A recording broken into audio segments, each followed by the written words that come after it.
Hey YouTube, this is Matthew, and I'm doing another chess video.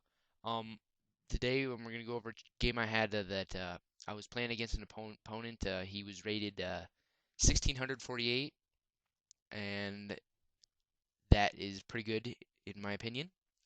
And I had to, I was losing in the very beginning, and I had to come out with a win. I had to come out with a win or a draw, um, just because it would really have hurt my record if I would um come away with a loss. So let's get right into it. He played the queen pawn opening. I played the version of the Caro-Kann. I I realize it's not a opening for the queen pawn opening, but I just decided to play it anyway because sometimes I like to throw it a random opening in there occasionally. Yeah, play just continued. I sort of just wanted to solidify that pawn on d5, and he brings his pawn out. And here I move my knight out, just offering a um, bishop knight exchange just to get his knight out of there. But he didn't. Um, and I moved my bishop out. He captured. I captured. He developed another bishop. I developed a knight. He castled.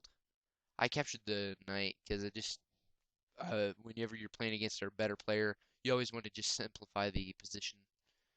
He recaptured. I moved my knight just to keep it away from that double pawn, because now I realize that I do want to castle kingside. He moves his pawn up. I castle.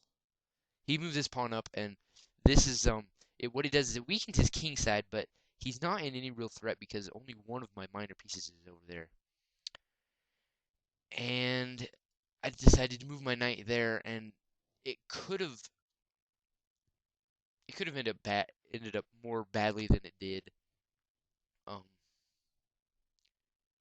I was just wanting to get my queen in there just to foul his little king safety up, but he didn't do that.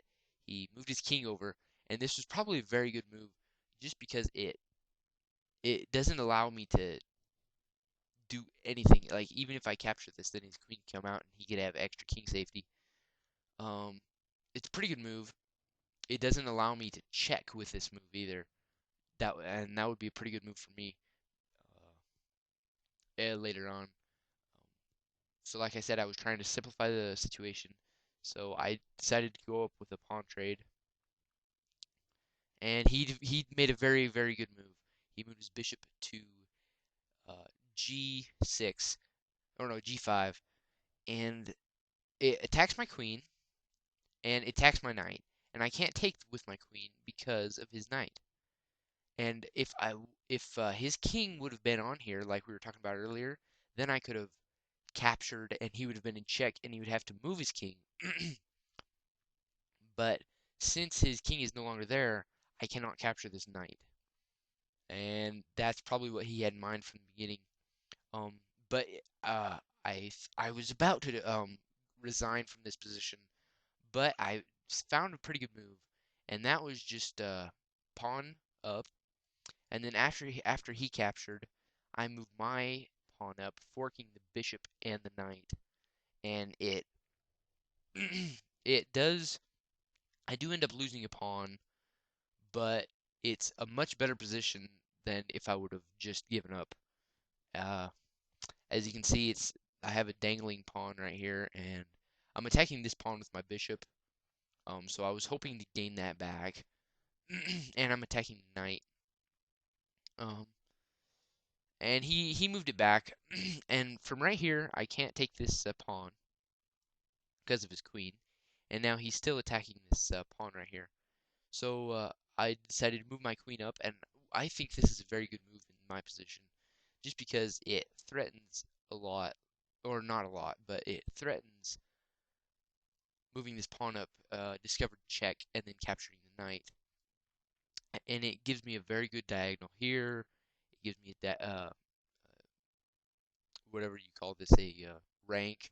It gives me this E rank. Oh no, the 5 rank, and it just puts a little bit of pressure on his king side. And so he decides to move his king back, which is it's a pretty good move. And I move a pawn up because I realized that I need to break up this little pawn structure. He does have two pawns on the same file, but they're doing pretty well for him right now.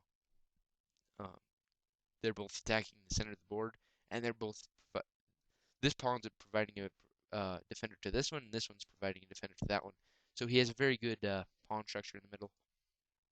So he captures, and I recapture, and now I'm eyeing down this square right here because my queen is also attacking that. So that's also something I had in mind.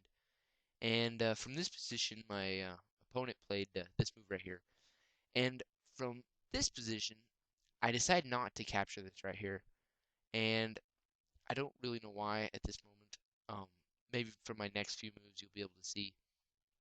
Um, I moved my bishop right here, and this is what I really had in mind. I had really in mind of capturing this and then regaining a tempo. Or actually, you know what? I still don't know if that's a good move. Someone could put that in the chat or in the comment section to let me know if this is a good move or bad move in your thinking. I was planning into doing that and then getting a checkmate like that, but I think a better move might have been just to exchange pieces and get the pawn back. But I was really focused on the king side, and he played a very good move. Um, he brought his queen out to here. What this does, it doesn't allow me to move my queen. Obviously, my queen is in danger, and I can't really move my queen out of the way because his queen is providing a pin on my queen. So I'm really forced to either protect my queen or capture his queen. And I decided to move my knight out of there because it wasn't doing a whole lot on that square right there. See, it's pretty limited to the squares it can go to. So I decided to place it in a different spot, and he moves there. And then now from here, I decided to take with my bishop, just because after I was anticipating him moving this pawn up. But if you look, if my knight were to have captured here, uh, he could have pushed this pawn up, and I would have really um, not a better position that that's what I thought. I didn't really want my knight right there. So I decided to capture with my bishop. He moved his pawn up like I was expecting him to, and I moved it back. He moved his pawn up, and I pushed my pawn up just to prevent this pawn from pushing forward, and I also wanted this bishop out of there. Um, he moved it back, which is his only move. I moved it up, threatening this pawn push right here. So he really has to capture. And I capture with my knight. And now you can see my knight is on a pretty good spot right now because I have this square. And I'm attacking the bishop, and I always want to exchange pieces, like I'm repetitively saying. And I really like the position my knight has right now. But you can see this pawn is dangling, this pawn is dangling, and this pawn is dangling. And from this position, my opponent is up in material.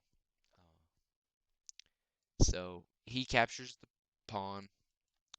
I push up, protect the other pawn. He moves right there, forking my knight and my bishop. And I decide to capture here. He moves over. I capture there, check. He takes with his king. I move right there, pinning the pawn. Um, he moves his knight back. I move my rook over, attacking the pawn. He moves over. I move up. He moves over. I move my king closer. He moves his king closer. I attack his knight. I keep on attacking his knight. I take the pawn. He takes. I take. He checks. I move back. He moves there. I take the pawn. He moves up. I move. And the series of moves are just very simple. He moves there, there, there. Um, and from this position, I was able to come away with the draw. It was. I was very happy. Um, and that's the end of the game. See you guys later.